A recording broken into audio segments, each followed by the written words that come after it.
Ngebayangin punya pacar tuh pasti rasanya senang banget ya. Karena pertama lo bisa jalan bareng dia kemanapun. Terus kedua lo jadi punya orang yang bisa jadi tempat curhat lo soal apapun. Yang ketiga lo bisa sayang-sayangan sama dia ya kan. Ada yang menyayangi kita, itu tuh rasanya menyenangkan gitu. Tapi pernah gak sih lo bayangin kalau ternyata pacar lo tuh meninggal duluan? Nah, terus gimana cara lo grieving sama masa-masa duka lo, dan kira-kira berapa lama sih lo move on untuk bisa membuka hati lo untuk orang lain lagi? Sebelumnya selamat datang di Bicara Cinta, gue Ida Umamah. Di kanal ini gue biasanya ngebahas kisah cinta dari review film, buku, ataupun series. Dan juga gue bikin cerpen audio yang gue tulis sendiri cerpennya. Jangan lupa subscribe kalau lo suka dengan kisah-kisah cinta yang gue bahas di kanal ini. Minggu lalu gue baru nonton film Ketika Berhenti di Sini, yaitu filmnya Umay Shahab dan dibintangi oleh Prilly Latuconsina, Brian Domani, dan idola cewek-cewek ini Reval Hadi. Film ini bercerita tentang seorang perempuan bernama Dita. Dia itu seorang desainer grafis ceritanya, tapi dia selalu takut gagal. Dan suatu hari dia lagi main iPad, tapi iPad-nya ketumpahan air. Sampai akhirnya dia googling di mana tempat servis iPad yang bagus gitu kan dari Google. Nah, ketemulah di satu tempat. Ternyata di tukang servis gadget itu dia ketemu sama cowok bernama Ed yang diperankan oleh Brian Domani. Di situ mereka ya lumayan lah ya flirty-flirty nih, kesal-kesalan sebel-sebelan, sampai akhirnya mereka jadi deket, sering ngobrol, jalan bareng, hangout bareng, akhirnya demen deh. Ketika mereka berdua udah jadian, Dita sama Ed ini tuh akrab banget. Jadi Dita ini sering main ke rumahnya Ed untuk ngerayain ulang tahun neneknya bertahun-tahun. Sampai 4 tahun 5 tahun kemudian dia tuh punya masalah sama insecurity-nya si Dita ini. Terus Ednya juga sibuk kerja lala-lili hingga hubungan mereka tuh renggang. Nah, sebenarnya waktu di hari itu Ed itu mau ngelamar dia, mau ngasih cincin. Tapi waktu itu Dita tuh lagi ngambek dan kesal banget lah sama Ed, sampai akhirnya ya udahlah dia hangout sama teman-temannya. Saat itulah Ed mengendarai mobil, lalu abis itu kecelakaan dan Ednya meninggal. Nah, dari situ Dita merasa bersalah karena aduh kan gue masih berantem ya sama dia dan segala macam. Dia menyesal sampai dia akhirnya bisa jadian lagi sama cowok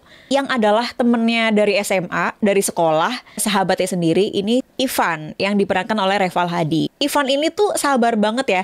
Jadi nungguin Dita dari dia belum punya pacar, dari dia udah punya pacar, sampai dia bermasalah sama pacarnya, ceritanya ke Ivan. Sampai pacarnya meninggal, akhirnya Ivan lah yang membuat Dita hidup kembali gitu ibaratnya.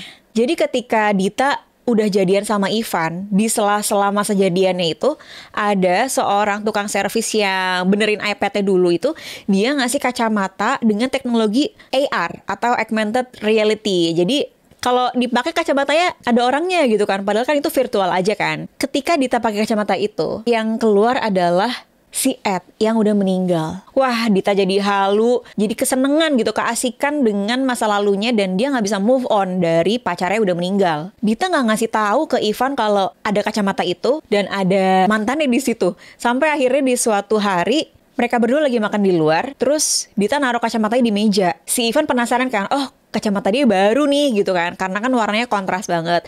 Pas dipakai, Ivan ngelihat ada Ed di situ. Dari situ udah langsung kayak, jadi ini apa gitu kan, dia bilang ke Dita. Emang karakternya Ivan di situ dibikin sabar banget, kayak sayang banget nih sama Dita.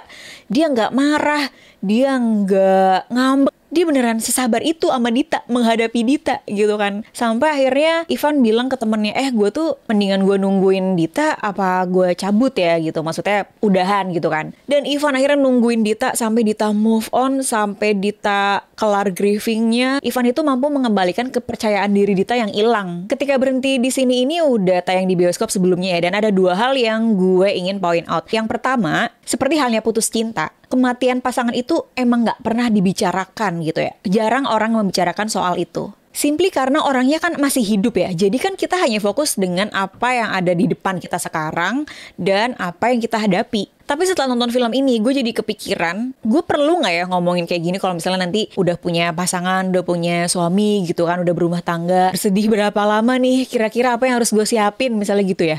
Nah, kalau menurut lo penting atau gak penting dibicarain, coba lo tulis opini lo di kolom komen di bawah ini ya. Poin kedua, Ngedampingin pacar atau pasangan kita dari nol itu memang tidak salah. Tapi perlu kita sadari juga kalau misalnya waktu kita tuh terbatas. Maksudnya waktu terbatas tuh kita bisa punya hari-hari di mana sebenarnya itu bisa jadi masa-masa berkembangnya kita.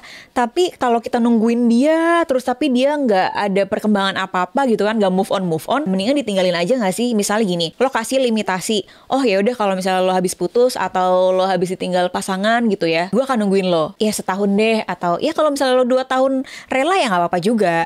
Tapi kan sebenarnya yang harus dipikirin pertama adalah diri kita sendiri kan. Lo tidak memikirkan diri lo, tapi lo mikirin orang lain terus gitu. Dan walaupun Ivan tahu kalau Dita itu belum bisa move on dari Ed yang meninggal itu, Ivan tuh masih mau ngedampingin, masih mau ngedengerin. Beneran sesabar itu. Emang ada ya cowok-cowok yang kayak gitu in real life? Ya mungkin kalau misalnya di film ini kan kebutuhannya untuk menyeimbangkan karakternya Dita gitu ya, mungkin aja ya. Dan karena filmnya happy ending, jadi ya udah dibikin karakternya Ivan nih ada di segala masa gitu. Gue kira Ivan akan mutusin dia terus ninggalin gitu kan, terus dia beralih ke cewek lain. Ternyata enggak loh, dia setia banget. Kalau lo belum nonton filmnya dan penasaran kayak gimana, lo bisa tonton di Netflix. Nah, jadi film ini waktu di bioskop lumayan gede nih jumlah penontonnya atau tayangnya, karena lebih dari 1 juta lah. Dan setelah nonton lo boleh balik ke video ini, lo tulis komentar lo apa nih tentang film ini. Oke deh, segitu aja dari gue. Semoga menghibur, syukur-syukur bisa berguna atau bisa jadi refleksi ya kan dari film ini. Dan jangan lupa like dan subscribe. Tinggalin komen di bawah ini kira-kira ada rekomendasi buku, film atau series apa yang bisa gue bahas di kanal ini. Sampai jumpa di episode berikutnya. Dah.